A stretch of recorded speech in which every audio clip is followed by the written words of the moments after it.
montón de encuestadores en la previa y este escenario del domingo, ninguno lo anticipó, al contrario. Pero los números también indican que la cantidad de votos entre el primero y el último no es tan abundante. Matemáticamente todo puede ser. El contexto parece que tiene por ahí otros condimentos. Pero bueno, vamos a hablar con alguien que sabe de política. Hola, Leandro Bruni, ¿cómo te va? Buenas noches. Buenas noches, ¿cómo están? Gracias por el llamado. Bueno, a ver, ¿valen hacer todos esos cálculos que yo estaba contando recién? Es decir, el voto en blanco, cómo lo dividimos, el que no fue a votar y ahora va a ir a votar, cómo va a votar, el que lo votó a Larreta y Larreta quedó afuera de competencia, va a votar a Bullrich, el que votó Grabois. a Milei, ¿lo votó porque realmente quiere votarlo o es un voto bronca y después va a pensar otra opción? ¿Vale hacer todo eso? Sí, yo creo que es bueno, lo están haciendo de hecho todos, ¿no? Me refiero a los estrategas en los partidos, con cada candidato lo están haciendo y está muy bien y es lo que hay que hacer. Pero también creo que hay que pensar o poner como variable de análisis, ¿no? El por qué están votando las personas en general en Ujú. Argentina y en Latinoamérica. Y cuando uno analiza los casos, se los pone a estudiar de manera comparada y saca conclusiones, lo que se encuentra es que el gran factor explicativo del voto en América Latina tiene que ver con votar a lo que es distinto de lo que está gobernando. Es un voto, podríamos decir, anti lo establecido o contrario, o por la oposición. Entonces, esto nos lleva a pensar una pregunta. ¿Quién es para las personas, para los argentinos en este caso, la mejor expresión de un cambio, de lo distinto, de lo que no está gobernando? Y esta pregunta, que pareciera ser fácil o sencilla en el análisis, en realidad nos está anticipando quién podría ganar y quién resultó ganador en las elecciones del domingo. Porque al igual que está pasando en el resto de Latinoamérica, donde en las últimas 20 elecciones presidenciales, en el 75% de los casos ganó una expresión de oposición, de derecha, de izquierda, de centro, pero de oposición, acá está pasando lo mismo. Las personas están votando lo más diferente a lo que está gobernando. En un momento, lo más diferente al kirchnerismo era Juntos por el Cambio. Pero lo que está pasando en estas elecciones, que no pasó en el 2019 y no pasó en el 2015, es que hay otra opción que se muestra como más diferente a uno y a otro, porque, Dios, más diferente a Unión por la Patria, al kirchnerismo, y también más diferente a Juntos por el Cambio. Bueno, y esa fue la opción que ganó. Yo no creo y no, digamos, los trabajos empíricos así lo vienen demostrando y tiene que ver también con algo lógico. Yo no creo que Milei haya tenido un techo, sino un piso. Es decir, ¿por qué alguien que lo votó y ganó no lo votaría? No tiene Claro. sentido, no tiene sentido y como te digo, los estudios muestran que en general uno conserva el voto. Puede ser que se le pierda un voto marginal, ¿no? En ese casi alrededor de 30 puntos, puede ser que un voto marginal se vaya a algún otro lugar por muchos factores, pero yo creo que lo que se le puede ir lo va a recuperar muy rápidamente. En general, me parece que es un piso lo que consiguió. Con lo cual, de los otros partidos, quien está apostando en una estrategia de comerle votos a Milei, creo que está perdiendo en el análisis y en la estrategia. Yo creo que esta elección, como viene siendo también en el resto de Latinoamérica, donde cada vez es más difícil conseguir un volumen de votos importante, cada vez se disputa por los pequeños votos, no por las grandes masas de votos, creo que esta elección de acá a octubre va a ser una carrera por ver quién queda en segundo lugar y no en primer lugar, porque yo creo que la gran estrategia debería ser quedar en segundo lugar, que Milei no llegue a una ventaja que le permita ganar en primera vuelta, eso ya no depende tanto de los otros partidos, sino de cómo sea la suerte de Milei, y llegar a un balotaje con él. Eso es el mejor escenario posible. Acá creo que ninguno de los otros dos candidatos pueden superarlo de acá a octubre. Lo más probable es que Milei vuelva a ser el primero, pero la gran pregunta es quién sale segundo, porque recordemos que entre los tres, digamos, para redondear números, estamos 30, 28 y 27 más o menos, digo, para redondear números, no es que estamos a 30 y el kirchnerismo está en 20, está muy cerca, 3 puntos de diferencia cada uno, más o menos. Entonces, la gran pregunta es quién va a salir segundo para llegar, y si va a tener posibilidad de llegar al balotaje con Milei. Leandro, buenas noches. La Buenas verdad que noches. la Argentina, por ahí con algunos casos que han tenido elecciones, no somos punto de comparación. No para contradecirte en lo que has dicho, sino porque de verdad, ¿qué motivaciones podría tener un elector si el electorado cada vez se ve que se ha desideologizado, ¿sí? ¿Y qué motivaciones podría tener un elector para votarle al oficialismo, por ejemplo, si no una voluntad muy fuerte de cambio? Siempre se vota por el cambio, especialmente las generaciones nuevas, digamos, jóvenes, ¿sí? Que hasta están dispuestos en la Argentina a dar un salto al vacío para superar el statu quo. Ujú. ¿Cómo sería la pregunta? ¿Qué motivaciones Y la tiene? pregunta es que qué motivaciones puede tener el electorado para votarle al oficialismo, si no para votar un cambio. Bueno, yo creo que, digo, en relación con lo que dije al comienzo, creo que la intención de votar algo distinto es explicativo de un porcentaje amplio de la sociedad, pero obviamente no del total. Entonces, en todo análisis uno sigue conservando un voto ideológico, un voto ¿cómo se llama? Por afecto o por una cuestión emocional respecto a un candidato o a otro, por identidad de grupo, por vínculos, no sé, políticos, personales, económicos, de todo, digamos, la explicación puede ser amplia. Ahora, lo interesante es que cuando vos ves esto que decías de que por ahí los argentinos no somos parecidos en ese sentido al resto de Latinoamérica, en realidad somos bastante más parecidos.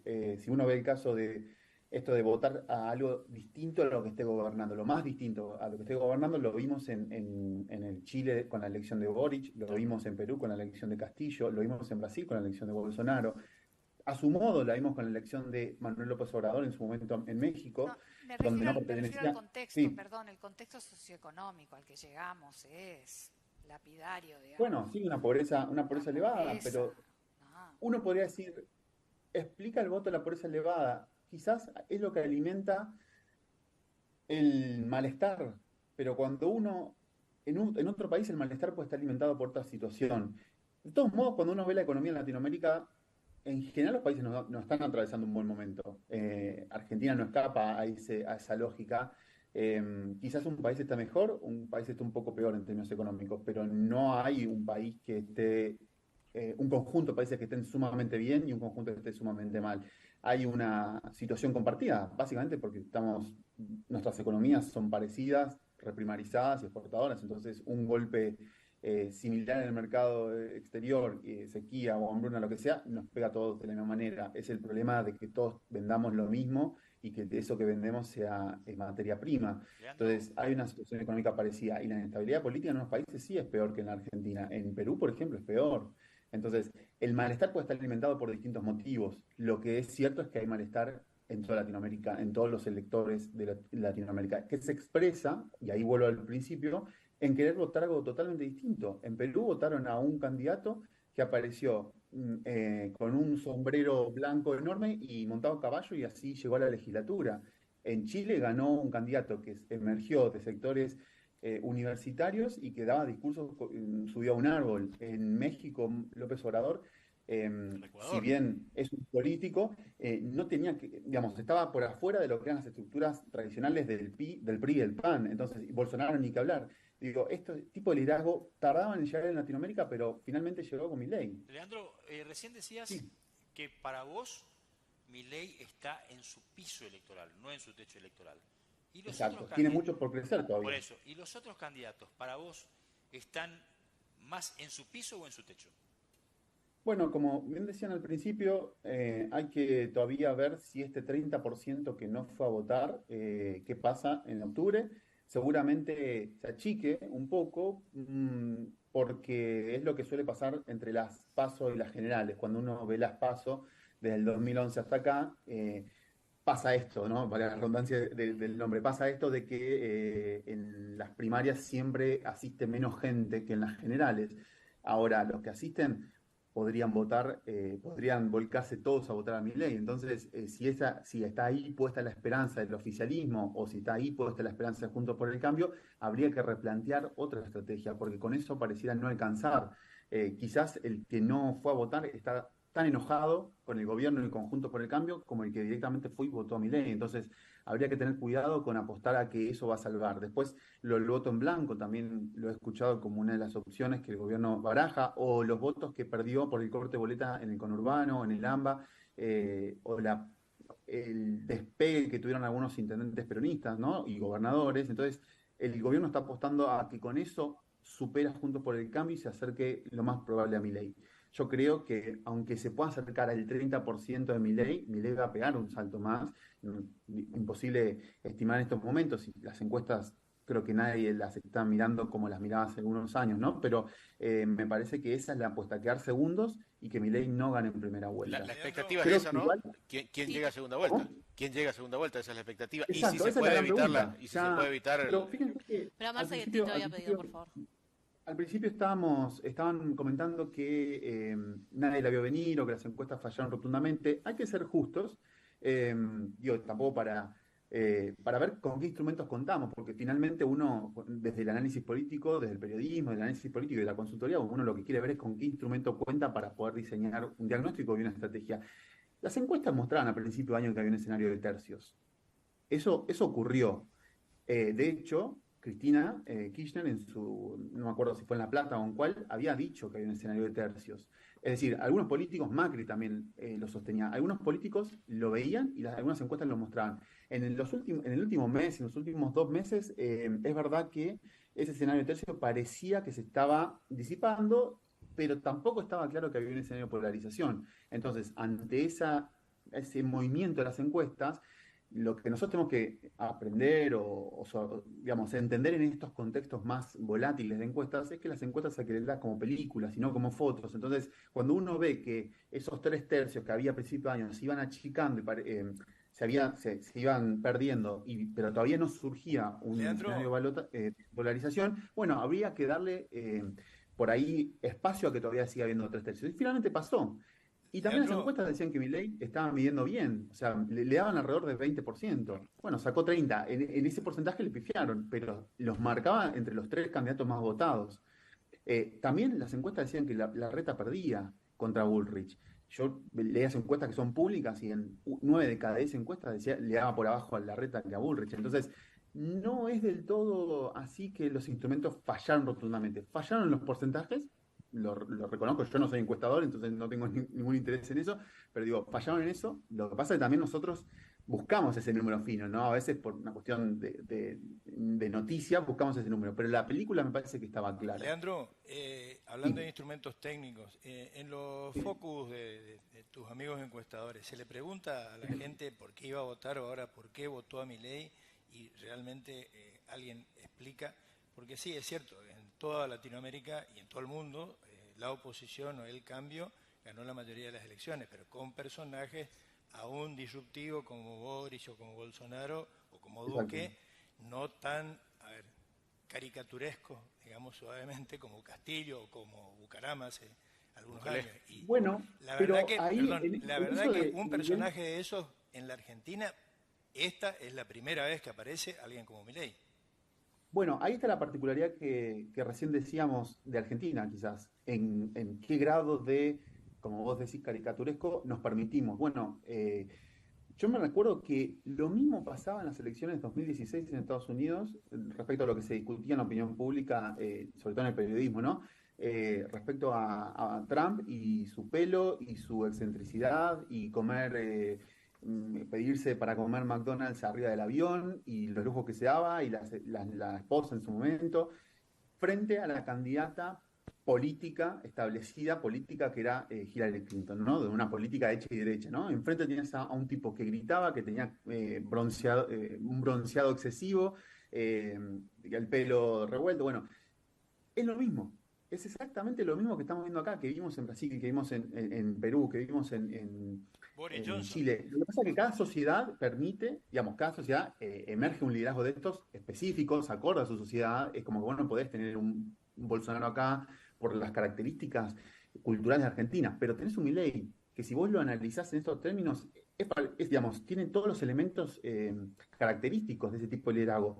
El liderazgo outsider, muy personalistas, sin una estructura partidaria importante. Ahí se diferencia porque con los Estados Unidos, con los republicanos, pero Bolsonaro tampoco tenía una estructura partidaria importante, no la logró construir tampoco en su gobierno. Milei demostró que no la necesitaba para ganar y que quizás tampoco la vaya a construir, si gana, no la va a construir en su gobierno, porque ese tipo de liderazgo no lo necesitan.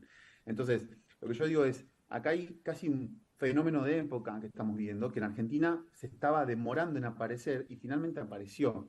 Entonces yo no lo veo como algo inesperado o algo, no sé, extraño. Sí que me llama la atención como a todos, ¿no? Porque es algo novedoso, no me parece interesante, o porque, por ejemplo, Larreta sacó solo 5% más de votos que Grabois, ¿no? Es algo interesante, es algo que no pasaba, que si uno tenía que apostar, uno pensaba que Larreta tenía más para ganar que otro. Bueno, finalmente pasó esto que estamos hablando, de que los electores votaron opciones distintas a lo que está establecido, a lo que está gobernando.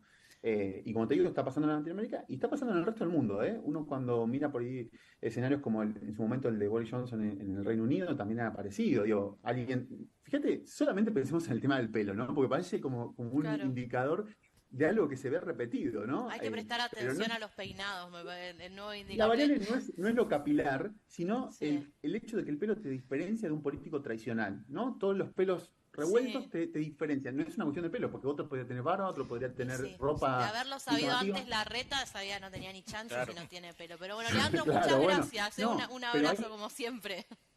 bueno, pero ahí de vuelta, no era la cuestión del pelo o ser empático, es que Larreta hizo una campaña como si fuese un político tradicional al final. Sí. Entonces, alianzas con los políticos, alianzas entre partidos, fotos institucionales, empezó a frecuentar fotos de traje y corbata, ¿no? Salió de su rol de esa frescura que por ahí tenía el PRO en otro momento, ¿no? El PRO y Juntos por el Cambio, de algo novedoso, algo joven, algo distinto, algo disruptivo en la política. El PRO, la verdad es que en estos ya casi 20 años que tiene de vida, lo que le está pasando es que se está convirtiendo en un partido tradicional. Y eso se ve en sus liderazgos, en sus personas fuertes, hombres y mujeres fuertes dentro del partido. Entonces, es algo natural que le puede pasar a cualquier partido, pero era su gran capital y lo está Claro. perdiendo. Bueno, en esta Se selección se ve que lo envejeció, está perdiendo. parecería, ¿no? Entró en un justo y a destiempo, en un momento en donde se busca quizás otra cosa. Leandro, un abrazo, como siempre, muchas gracias por sumarte aquí a Bueno, Noticias. que tengan buenas noches, gracias.